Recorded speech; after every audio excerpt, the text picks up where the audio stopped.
Hello friends, मैं हूं सन्मय प्रकाश और आप देख रहे हैं यूट्यूब चैनल सरकारी जॉब न्यूज़। और शार्प लर्निंग ऐप पर भी तमाम जो मेंबर्स हैं वो देख रहे हैं वीडियो। तो कई महत्वपूर्ण टॉपिक्स हैं, उनमें काफ़ी महत्वपूर्ण है 3 दिन का जो राजकीय शोक है, तिरंगा झुका दिया गया, किसके निधन पर, डिटेल जानेंगे। इंडस वाटर ट्रीटी यानी सिंधु जल समझौता क्या है जिसको सस्पेंड कर दिया भारत ने, और क्या अचानक पानी जो है भारत रोक पाएगा, और उन नदियों के बारे में डिटेल में जानेंगे, मैप के जरिए जानेंगे, एक एक चीज़ समझेंगे और क्या क्या बदलाव हुए, कैसे ये ट्रीटी हुई है, अभी क्या स्थिति है, बीच बीच में सरकार ने क्या क्या काम किए हैं डैम वगैरह बनाने के, किस जगह कौन सा डैम बन रहा है, सब कुछ A to Z बात करेंगे। और भी कई सारे महत्वपूर्ण टॉपिक से चर्चा करेंगे। तो शुरू करते हैं। और हाँ, पसंद आए तो एक लाइक बटन तो बनता है ना। तो क्वेश्चन यहाँ पर होगा, भारत सरकार ने किसके निधन पर अप्रैल 2025 में 3 दिन का राजकीय शोक घोषित करके देश भर में तिरंगा झुका दिया? क्या होगा इसका आंसर इनमें से? आंसर है पोप फ्रांसिस। ठीक है, पोप फ्रांसिस, उनका निधन हो गया था 21 अप्रैल 2025 को। तो न्यूज़ भी देख रहे हैं आप कि India announces 3-day state morning on passing of pope Francis. और इसमें देख रहे हैं कि नेशनल फ्लैग जो है ना वो 3 दिन तक झुका दिया गया। 21 अप्रैल को उनका निधन हुआ था और ये फैसला गृह मंत्रालय ने लिया 3 दिन के राजकीय शोक का। और ये तमाम फोटोग्राफ देख रहे हैं, राष्ट्रपति भवन में तिरंगा झुका हुआ है आधा, और संसद भवन जो नया है वहाँ भी तिरंगा झुका हुआ है। ओके, तो गृह मंत्रालय ने एक बयान में कहा है कि परम पावन पोप फ्रांसिस, होली सी के सर्वोच्च पोप का निधन हो गया 21 अप्रैल को। तो सम्मान के प्रतीक के रूप में भारत, मतलब पूरे भारत में 3 दिवसीय राजकीय शोक मनाया जाएगा। और इस शेड्यूल के अनुसार 22 अप्रैल यानी मंगलवार को, 23 अप्रैल यानी बुधवार को ये रहेगा 2 दिन का राजकीय शोक। इसके अलावा अंतिम संस्कार जिस दिन भी होगा तो उस दिन 1 दिवसीय राजकीय शोक रहेगा। ठीक है, तो एक तो कब हो गया 22 और 23, इसके अलावा जिस दिन अंतिम संस्कार होगा उस दिन भी राजकीय शोक पूरे भारत में रहेगा। और झंडा, राष्ट्रीय ध्वज जो है ना हमारा तिरंगा, वो झुका रहेगा। और जहाँ भी नियमित रूप से राष्ट्रीय ध्वज फहराया जाता है वहाँ कोई आधिकारिक मनोरंजन का कार्यक्रम नहीं होगा, ऐसा कहा गया है गृह मंत्रालय के नोटिफिकेशन में, आदेश में। और ये न्यूज़ भी आप देख रहे हैं टोटल। ठीक है, चलिए अब आगे बढ़ते हैं और अगला क्वेश्चन लेते हैं। काफ़ी महत्वपूर्ण प्रश्न है ये, पहलगाम आतंकी हमला। उसके बाद भारत सरकार ने किस देश के साथ सिंधु जल समझौता स्थगित करने सहित 5 प्रमुख फैसले लिए हैं? मुझे लगता है इसका आंसर सबको पता होगा। आंसर इसका पाकिस्तान। ठीक है, तो 22 अप्रैल को पहलगाम आतंकी हमला हुआ था और 26 लोगों की मौत हो गई थी। कहाँ पर हुआ था एक बार मैप के जरिए भी देख लेते हैं। प्यारा भारत है अपना, और यहाँ पर ये वाला जो इलाका देख रहे हैं, ये वाला, ये जो है यूनियन टेरिटरी जम्मू कश्मीर है, और उसी में ये है पहलगाम। बैसरन की घाटी है यहाँ पर, और इसी जगह पर ये दुखद घटना हुई थी जहाँ पर आतंकवादियों ने 26 लोगों को मार डाला। उनमें से बताया जा रहा है कि अब जो लेटेस्ट अपडेट है कि एक विदेशी है जो कि नेपाली में है, नेपाली है। तो बैसरन की घाटी है, बड़ा ही मनोरम दृश्य होता है यहाँ पर। और यहाँ पिछले कुछ वक्त से, कुछ साल से पर्यटक बड़े पैमाने पर वहाँ पहुँचने लगे थे। ठीक है, तो वहीं पर ये आतंकवादियों ने ये दुस्साहस किया है।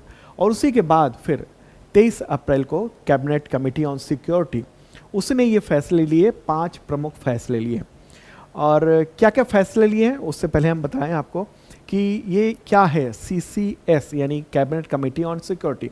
ये भारत की राष्ट्रीय सुरक्षा पर फैसला लेने वाली सबसे बड़ी बॉडी है। ओके, इसकी अध्यक्षता प्राइम मिनिस्टर नरेंद्र मोदी करते हैं। और इस कमेटी में रक्षा मंत्री, गृह मंत्री, वित्त मंत्री, विदेश मंत्री होते हैं। इसके अलावा अन्य लोग भी आते हैं उसमें, जैसे कि NSA हो गए और तमाम जो महत्वपूर्ण इंटेलिजेंस से रिलेटेड लोग हैं वो सब भी होते हैं। ठीक है, तो कैबिनेट कमेटी ऑन सिक्योरिटी ने जो फैसले लिए हैं, 5 महत्वपूर्ण फैसले लिए हैं, वो कौन कौन है? पहला ये है कि पाकिस्तान की सीमा पार आतंकवाद का समर्थन रोकने तक सिंधु जल समझौता स्थगित रहेगा। ठीक है, इंपॉर्टेंट, काफ़ी इंपॉर्टेंट बात है। सिंधु जल समझौता पर हम अगले प्रश्न में डिटेल में बात करेंगे। पहले जो 5 पॉइंट है ना, जो आदेश हुए हैं, 5 जो फैसले लिए गए हैं, वो सब बात कर लेते हैं। ठीक है, दूसरा क्या है? दूसरा है कि अटारी वाघा चेक पोस्ट उसको तुरंत बंद कर दिया गया है। और कानूनी तौर पर जो लोग चेक पोस्ट पार कर चुके हैं उनको 1 मई से पहले वापस जाना पड़ेगा, ये भी कह दिया गया है साफ तौर पर। तीसरा जो फैसला है वो क्या है, तो पाकिस्तानी नागरिकों को सार्क वीज़ा छूट योजना के तहत भारत आने की इजाज़त अब नहीं होगी। पहले से जो भी जारी किया हुआ है वीज़ा उसको रद्द कर दिया जाएगा। साथ ही वीज़ा पर पहले से भारत आए पाकिस्तानियों को 48 आवर के अंदर ही देश छोड़ना पड़ेगा, यानी भारत को छोड़ के जाना पड़ेगा। अभी ये क्या है सार्क वीज़ा छूट, वो मैं आगे बताऊंगा।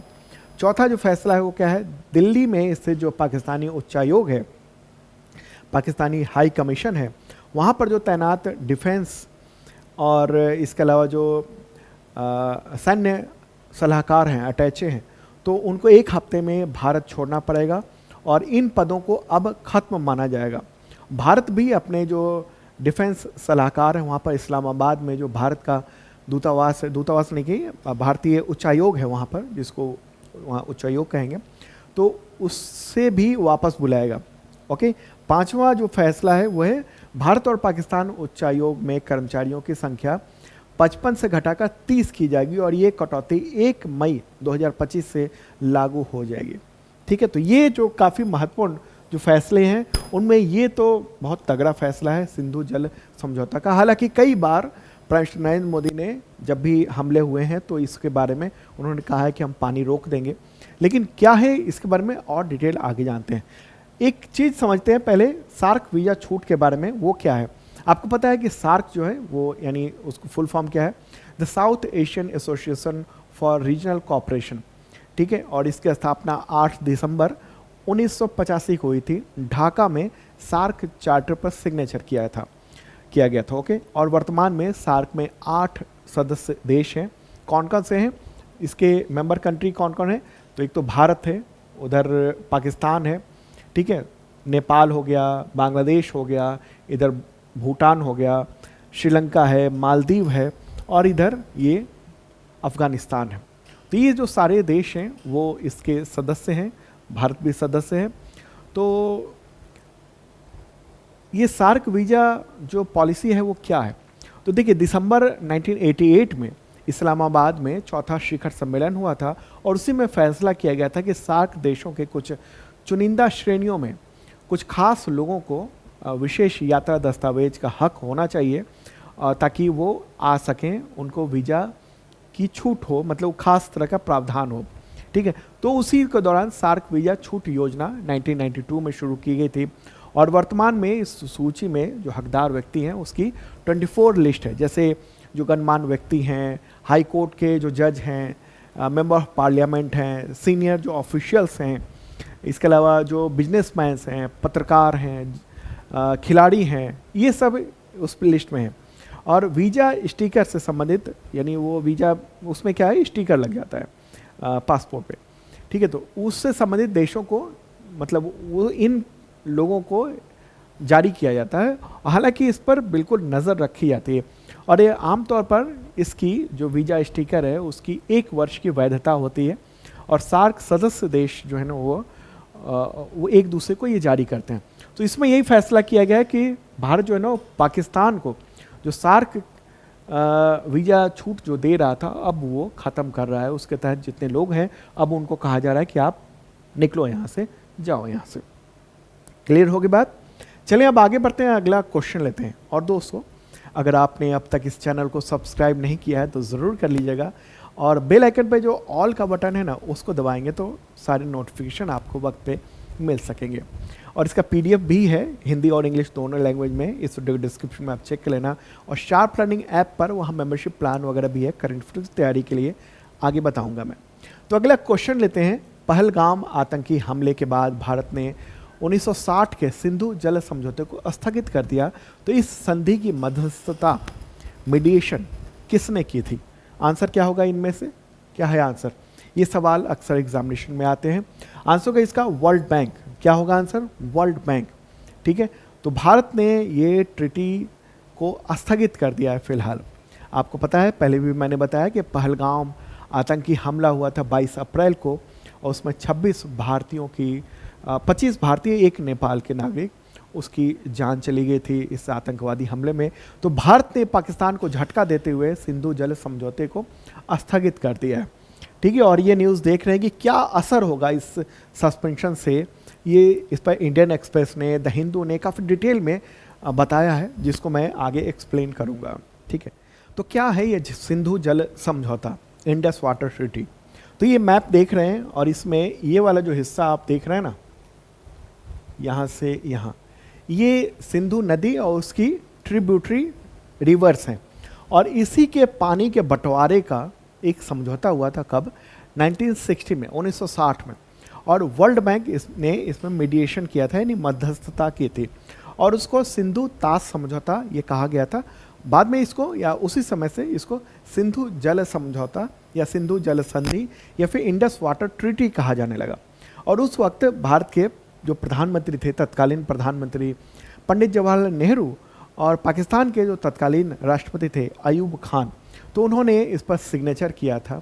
और इस समझौते के तहत क्या हुआ क्या था, ये देखिए, आपको मैं थोड़ा डिटेल में इस चीज़ को समझाता हूँ। पहले तो आप समझ लीजिए कि नदियाँ कौन कौन सी हैं। ठीक है, तो आप देखिए इसमें ये वाली जो नदी है, ये सिंधु नदी है, जो कि इधर से निकल रही है आपको। ओके, यहाँ से ऐसे जा रही है, सिंधु नदी है। एक और नदी है जो झेलम है, जो कि इधर से आ रही है, यहाँ से निकलती हुई, और ये झेलम और आगे सिंधु नदी में मिल जा रही है। तीसरी नदी है चिनाब, जो यहाँ से आ रही है, जम्मू कश्मीर में ही इस तरफ से आ रही है, और यहाँ आगे जाकर फिर सिंधु नदी में मिल जा रही है पाकिस्तान में। ओके, तो ये जो 3 नदियाँ हैं, सिंधु, झेलम और चिनाब, ठीक है, इसको पश्चिमी नदियाँ कहा गया। ठीक है, और इसका जो नियंत्रण है इसका और पानी का, ये पाकिस्तान को दिया गया है, और इन नदियों का 80% पानी पर उसका हक था इस संधि के अनुसार। भारत को इन नदियों के बहते हुए पानी से बिजली बनाने का अधिकार है, लेकिन पानी को रोकने, नदियों की धारा में बदलाव करने का अधिकार नहीं है। क्लियर होगी बात। अब पूर्वी नदियों के बारे में जानते हैं, जिसको कुछ को पूर्वी नदी कहा गया। कौन कौन सी है, आप ये देखिए, ये है रावी नदी, ठीक है, और दूसरी है ये व्यास नदी है, यहाँ पर आप देख रहे हैं। ओके, और ये है सतलुज नदी, ये वाली नदी। ओके, तो ये पूर्वी नदियाँ कहलाई और उधर पश्चिमी नदियाँ कहलाई। तो पूर्वी नदी यानी रावी, व्यास और सतलुज, इन सब का जो अधिकार और नियंत्रण वो भारत को दिया गया, और इन नदियों पर भारत पन बिजली परियोजनाएं बना सकता है, इसके पानी को रोक भी सकता है, इसके पानी को की धाराओं को बदल सकता है। तो ये सारे इसमें मुख्य तौर पर ये बात कही गई है। तो प्रावधान क्या क्या है इसमें आखिर, इस संधि में ये है कि एक अस्थाई सिंधु आयोग बनाया गया इसके जरिए, और आयोग के जो कमिश्नर हैं दोनों तरफ हैं, वहाँ भी हैं, पाकिस्तान के पाकिस्तान में कमिश्नर है और भारत के भारत में कमिश्नर है। अगर कोई विवाद होता है तो कमिश्नर आपस में बैठते हैं अलग अलग देशों में, कभी भारत में कभी पाकिस्तान में, और ये बातचीत होती है। अगर कोई देश नदियों पर कोई हाइड्रो प्रोजेक्ट शुरू करता है और दूसरे देश को इस पर आपत्ति है, तो इसका जवाब देना होता है, और बैठकें होती हैं, और जो सिंधु जल समझौता को लेकर जो कमिश्नर है, आयोग है, कमीशन का जो कमिश्नर है, वो फिर बातचीत करते हैं, सुलझाते हैं। अगर कोई विवाद की स्थिति है, अगर कोई बड़ा डिस्प्यूट है, तो फिर न्यूट्रल एक्सपर्ट या फिर मध्यस्थता अदालत में मामला जा सकता है, जो विवाद सुलझाएगा। अब ये जो समझौता किया गया था उसका मकसद क्या था, ये जो समझौता हुआ था इसका मकसद क्या था।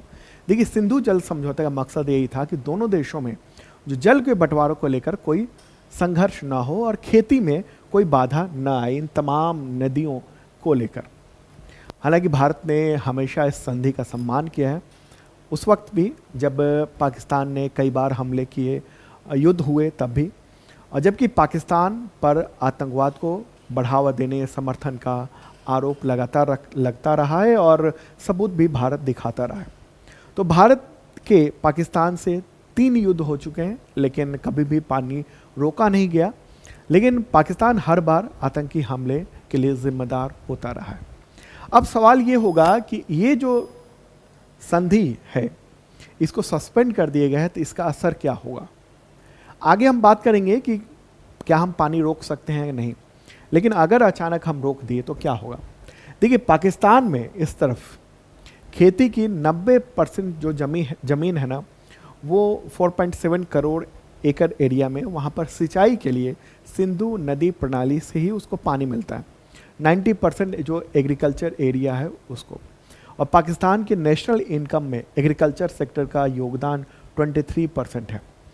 ओके, और इससे 68% ग्रामीण पाकिस्तानियों की जीविका चलती है। तो पाकिस्तान ने कई सारे डैम भी बनाए हुए हैं अलग अलग जगहों पर, जैसे मंगल डैम है, तारबेला हाइड्रो पावर डैम है। फिर उसको पानी नहीं मिल पाएगा, इससे वहाँ बिजली का उत्पादन भी कम हो जाएगा, तो औद्योगिक उत्पादन और रोजगार के अवसर ऐसे में कम होंगे उसके। ठीक है, तो वहाँ की आर्थिक व्यवस्था खराब हो सकती है। तो अब सवाल होगा कि क्या सचमुच भारत अचानक पानी रोक सकता है? देखिए, तुरंत पानी रोकना संभव नहीं है। दरअसल नदियों का जो पानी है ना, वो रोकने और मोड़ने के लिए लंबी तैयारी करनी पड़ती है। डैम, हाइड्रो पावर प्रोजेक्ट, ये बहुत सारी तैयारी, इंफ्रास्ट्रक्चर तैयार करना पड़ता है। भारत में जो पूर्वी नदियाँ यानी सतलुज पर, जैसे सतलुज जो है ना, वहाँ पर इस जगह पर क्या है, भाखड़ा नागल बांध है। ब्यास नदी पर कौन सा बांध बना हुआ है, तो वो है ब्यास नदी पर पोंग बांध। और रावी पर कौन सा बांध है, रंजीत सागर बांध। इसके अलावा हर के बैराज है, इंदिरा नहर जैसी प्रोजेक्ट बने हुए हैं। ये सब प्रोजेक्ट चालू है, जिससे कि काफ़ी ज़्यादा पानी इन नदियों का, पूर्वी नदियों का ज़्यादातर पानी जो है ना, वो भारत इस्तेमाल करता है, बहुत ज़्यादा पानी। ठीक है, ज़्यादातर पानी हम लोग इस्तेमाल करते हैं, कुछ ही पानी उधर छोड़ते हैं। तो इससे पहले भी क्या हुआ था, 2019 की बात है, जब उरी में आतंकी हमला हुआ था, तो उस वक्त भारत ने कहा था कि इन नदियों का बहाव मोड़कर 100% पानी अपना इस्तेमाल करेगा। ठीक है, तो इसके बाद फिर वहाँ पर कई सारे और भी सहायक डैम वगैरह वो सब बनाए जा रहे हैं। हालांकि प्रोजेक्ट अभी पूरा नहीं हुआ है। ठीक है, इस तीनों नदियों को लेकर कई और डैम बनाए जा रहे हैं कि हम कभी भी पूरा का पूरा पानी रोक सकें। लेकिन अगर हम बात करेंगे ना पश्चिमी नदियों के बारे में, यानी सिंधु, झेलम और चिनाब के बारे में, तो वहाँ पर हाइड्रो प्रोजेक्ट जो है ना वो भी बन रहे हैं। जैसे कौन से हैं, किशन गंगा हाइड्रो प्रोजेक्ट है, जो कि झेलम नदी पर बन रहा है, इस जगह पर बन रहा है, इधर की ओर किशन गंगा, या कहें हाँ, किशन गंगा प्रोजेक्ट है वो। ठीक है, वो एक डैम बन रहा है, हाइड्रो पावर प्रोजेक्ट है। ओके, करीब 330 मेगावाट क्षमता वाले रन ऑफ द रिवर ये प्रोजेक्ट चल रहा है। क्या है, रन ऑफ द रिवर, मतलब पानी, बहते हुए पानी से हम बिजली बना लें, इसको लेकर। एक और है रतले हाइड्रो पावर प्रोजेक्ट। ठीक है, जो चिनाब नदी पर बनाई जा रही है, इस जगह पर इधर बनाई जा रही है, रतले पावर प्रोजेक्ट। ठीक है, जम्मू कश्मीर के किश्तवाड़ ज़िले में चिनाब नदी पर बनाई जा रही है, और ये भी run of the river project है। तो इस पर, दोनों पर पाकिस्तान सरकार ने काफ़ी आपत्ति जताई थी, और इन दोनों प्रोजेक्ट पर, झेलम और चिनाब पर जो हाइड्रो पावर प्रोजेक्ट बनाए जा रहे हैं, उसको लेकर पाकिस्तान जो है वो PCA चला गया था, यानी परमानेंट कोर्ट ऑफ आर्बिट्रेशन, जो कि नीदरलैंड के द हेग में स्थित है। और भारत ने इसको विरोध किया था, कह दिया था कि उसकी बात को मतलब कोई मतलब नहीं है वहाँ पर जाने का। ठीक है, तो ये तो स्थिति है इस वक्त की, जब हम यहाँ डैम बनाने की कोशिश में लगे हुए हैं, लेकिन वो run of the river project है जिसमें पानी बहता हुआ है। अब सवाल यहाँ पर होगा कि क्या भारत सिंधु जल संधि से बाहर हो सकता है? अभी तो सस्पेंड किया गया है। देखिए, सिंधु जल समझौता जो ना एक अस्थायी संधि है, और इसे कोई एक देश अपनी मर्जी से जो है ना रद्द नहीं कर सकता है। दोनों देश मिलकर ही इसमें बदलाव कर सकते हैं। लेकिन इस संधि के अनुच्छेद 12(4) में संधि को समाप्त करने की प्रक्रिया के बारे में भी बताया गया है, और ये संधि समाप्त करने के लिए दोनों देशों को मसौदा तैयार करना होगा, और इस पर फिर दोनों को साइन करना होगा। हालांकि मैं एक न्यूज़ पढ़ रहा था, और स्ट्रेटजी एनालिस्ट हैं ब्रह्म चेलानी, वो कहते हैं कि वियना समझौते के लॉ ऑफ ट्रीटीज़ की धारा 62 के तहत भारत इस आधार पर संधि से पीछे हट सकता है कि पाकिस्तान उसके खिलाफ आतंकी गुटों का इस्तेमाल कर रहा है, और लगातार कर रहा है। तो इंटरनेशनल कोर्ट ने ये कहा भी हुआ है पहले कि अगर परिस्थितियों में कोई बदलाव होता है तो संधि रद्द की जा सकती है, जो अंतर्राष्ट्रीय संधि है वो। ओके, तो ये तो पूरा सिंधु जल समझौता जो ना वो ये रहा, जिसके बारे में मैंने पूरा डिटेल में बताया है। कोई कन्फ्यूजन हो तो कमेंट बॉक्स में आप बताना, उसका जवाब देने की कोशिश करेंगे हम। अब मुझे लगता है कि इतना सब कुछ होने के बाद, मैप और सब कुछ डेटा तथ्य इस सब के बावजूद आपको कन्फ्यूजन तो कुछ अब बचा नहीं होगा। काफ़ी महत्वपूर्ण है ये सिंधु जल समझौता, क्योंकि काफ़ी चर्चा में है, तो आपके एग्जामिनेशन में ये सब चीज़ें हो सकती हैं। तो भारत कोशिश में है कि अलग अलग जगहों पर डैम बनाकर हम उसका पानी को रोकें, लेकिन अभी फ़िलहाल ये है कि हम तुरंत नहीं रोक सकते हैं, लेकिन ये है कि अगले कुछ सालों में हम डैम वगैरह बड़ी बड़ी परियोजनाएं बनाकर उसकी शुरुआत हो गई। जैसे अभी सस्पेंड कर दिया गया सिंधु जल समझौता, तो सस्पेंड कर दिया गया मतलब हम नहीं मानेंगे नहीं तो फिर अपना डैम बनाएंगे, प्रोजेक्ट बनाएंगे, फंड इकट्ठा करके और वहाँ पर हम प्रोजेक्ट अपना डैम बनाना शुरू करेंगे, पानी रोकेंगे, ठीक है। लेकिन उसकी भी एक लिमिट है। अगर अचानक से कोई इंफ्रास्ट्रक्चर यहाँ पर खड़ा कर दिया गया तो क्या होगा, इस जगह पर बाढ़ आ सकती है, ठीक है, यहाँ पर बाढ़ आ सकती है। तो ऐसा भी नहीं कि हम तुरंत कुछ कर सकते हैं, रोकना भी थोड़ा मुश्किल है, ठीक है। तो ये पूरी बात है जो आपने समझा। ओके, चलिए अब आगे बढ़ते हैं, अगला क्वेश्चन लेते हैं। हाँ ठीक है, ये तो वर्ल्ड बैंक वाला क्वेश्चन हो ही गया था। चलिए अगला क्वेश्चन लेंगे। उससे पहले बताऊं कि हाँ, करंट अफेयर्स का मेंबरशिप प्लान अगर आप लेना चाहते हैं तो शार्प लर्निंग ऐप पर आपको मिल सकता है। गूगल प्ले पर जाइए, शार्प लर्निंग ऐप आपको मिलेगा, सर्च कीजिएगा, या फिर सन्मय प्रकाश सर्च कर लेंगे तो ये ऐप दिख जाएगा। और इसमें आप मेंबरशिप प्लान ले सकते हैं। एक ISPCS मेंबरशिप प्लान है और दूसरा है बेसिक मेंबरशिप प्लान। उसमें SSC, टीचर, रेलवे, पुलिस, इन सब के लेवल के करंट अफेयर्स होते हैं। और ख़ास बात है कि पिछले 2 सालों के कंटेंट और अगले 1 साल तक, यानी आज अगर लेते हैं ना तो आपको 2023, 24 और अभी 25 का तो कंटेंट मिल ही जाएगा।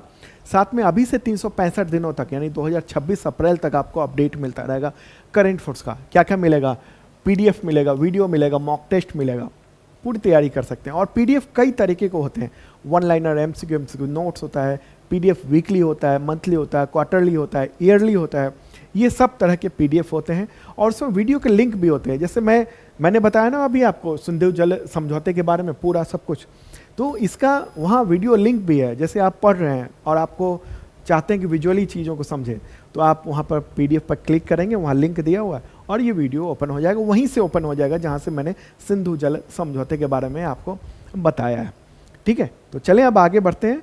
और हाँ, कुछ और भी प्लान चल रहे हैं, बैचेज चल रहे हैं, जैसे BPSC का GS फाउंडेशन बैच 4 चल रहा है, वो ज्वाइन कर सकते हैं।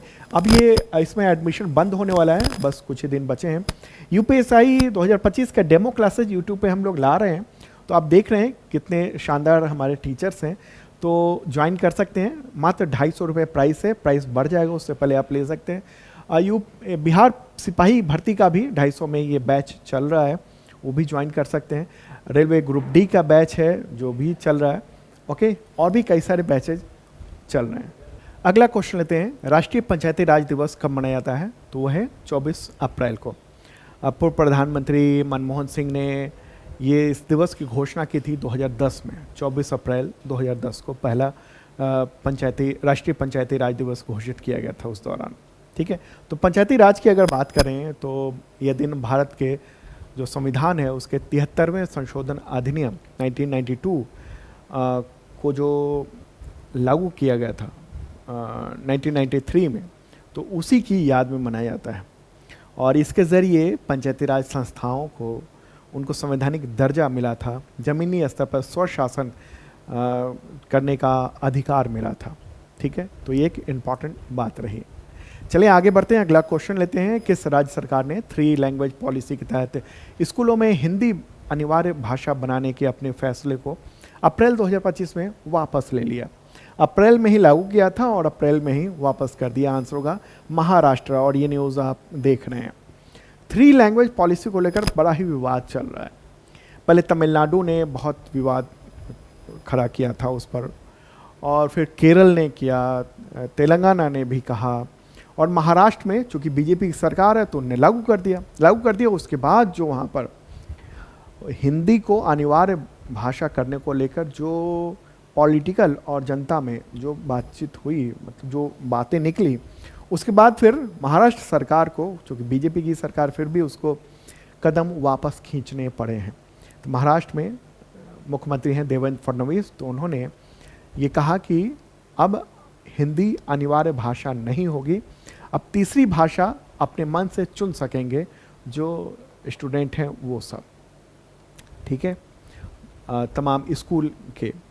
तो अब 3 लैंग्वेज पॉलिसी को फेज वाइज जो है ना वो लागू किया जाएगा, ऐसा कहना है, ठीक है।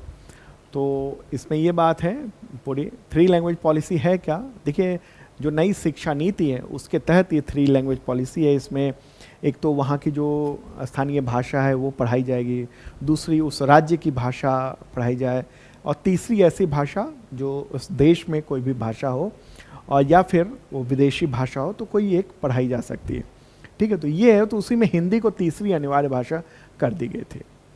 तो ये चर्चा में रही खबर। अगला क्वेश्चन, अंग्रेजी भाषा दिवस कब मनाया जाता है, तो वो है 23 अप्रैल को। देखिए संयुक्त राष्ट्र जो है ना हर साल 23 अप्रैल को ये दिवस मनाता है, ओके।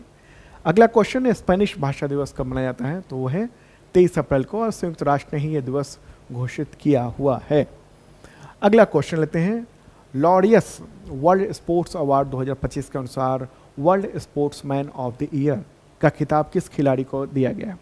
आंसर क्या होगा, आंसर होगा मोंडे डुप्लांटिस, मोंडे डुप्लांटिस। तो इनको ये अवार्ड दिया गया है इस बार। स्वीडिश हैं ये, 25 साल के हैं, और इनको world sportsman of the year award मिला है, ठीक है। तो ये लॉरियस वर्ल्ड जो अवार्ड है 2025 का, ये अवार्ड काफ़ी प्रतिष्ठित है, और ये हर साल दिया जाता है, और भी इस बार दिया गया है। और भी लेते हैं, उससे पहले एक और क्वेश्चन लेते हैं, ठीक है, पूरे अवार्ड की लिस्ट दिखाएंगे। तो क्वेश्चन होगा, Laureus world sports movement of the year 2025 award किस खिलाड़ी को दिया गया। आंसर होगा सिमोन बाइल्स। क्या नाम है, सिमोन बाइल्स, अमेरिकी जिम्नास्ट हैं, इनको ये अवार्ड दिया गया है। तो इनको चौथी बार world sports women of the year का खिताब मिला है, ठीक है। तो एक इम्पॉर्टेंट बात रही। अब तमाम की लिस्ट देख लेते हैं जो विजेता हैं। तो sportsman of the year मैंने बताया था, Mondo Duplantis. Sports women of the year Simone Biles. Team of the year Real Madrid होगा। Breakthrough of the year Lamine Yamal. Comeback of the year Rebeca Andrade, और बाकी ये सब है, ठीक है। ये आप 2-3 बस ध्यान रखिएगा, ओके, ये 3। अगला क्वेश्चन लेंगे, क्लॉस श्वाब। तो उनके इस्तीफे के बाद विश्व आर्थिक मंच यानी WEF का अंतरिम अध्यक्ष किसे नियुक्त किया गया है। इंपॉर्टेंट क्वेश्चन है ये। आंसर क्या होगा, पीटर ब्रेबेक लैटमथे। ये फोटोग्राफ आप देख रहे हैं। तो अब इनको जो है ना वो बना दिया गया है, अभी अंतरिम अध्यक्ष बनाया गया है, इंटरिम प्रेसिडेंट बना दिया गया है। और ये जो है वो नेस्ले के पूर्व अध्यक्ष हैं और पूर्व CEO हैं ये। और विश्व आर्थिक मंच के बारे में अगर बात करें तो ये एक अंतर्राष्ट्रीय गैर लाभकारी संगठन है जो दुनिया भर के जो आर्थिक मुद्दे हैं उस पर डिस्कशन, सहयोग, समाधान, इन सब को देने का काम करता है। और इसकी स्थापना 1971 में स्विट्जरलैंड के जिनेवा में क्लॉस श्वाब उन्होंने की थी। इन्होंने मुख्यालय कोलोन में है, स्विट्जरलैंड में है, और हर साल जनवरी में स्विट्जरलैंड के दावोस में समिट की जाती है और दुनिया भर से जो टॉप लीडर्स हैं, नीति निर्माता है, उद्योगपति हैं, बुद्धिजीवी हैं, वो सब वहाँ पर पहुँचते हैं। तो दोस्तों ये था इंपॉर्टेंट करंट अफेयर्स आप सबके एग्जामिनेशंस के लिए। और हाँ, PDF आप डाउनलोड कर लेना इस वीडियो डिस्क्रिप्शन से, या शार्प लर्निंग ऐप पर डेली का PDF फ्री में भी रहता है वहाँ पर। और आपको बताऊं कि शार्प लर्निंग ऐप ये गूगल प्ले से आप डाउनलोड कर पाएंगे। 2 तरह के मेंबरशिप प्लान है, एक ISPCS मेंबरशिप प्लान है, बेसिक मेंबरशिप प्लान है। इन सब के जरिए करंट अफेयर्स की शानदार तैयारी हो सकती है आपके, देखिएगा ज़रूर आप। इसके अलावा 71st BPSC का बैच चल रहा है, फाउंडेशन 4 बैच GS फाउंडेशन के लिए। UPSI का भी बैच लॉन्च हो चुका है, डेमो क्लासेस उसके चल रहे हैं। बिहार सिपाही भर्ती के क्लासेस चल रहे हैं, रेलवे ग्रुप D के क्लासेस चल रहे हैं। इसके अलावा भी जैसे इंडियन ज्योग्राफी का लाइव बैच चल रहा है, वर्ल्ड ज्योग्राफी का वो जो है वो रिकॉर्डेड बैच आ चुका है जो सिविल सर्विस एग्जामिनेशन के लिए बहुत ही इंपॉर्टेंट है, ठीक है। तो दोस्तों अब मिलते हैं नेक्स्ट वीडियो में, ओके, बाय।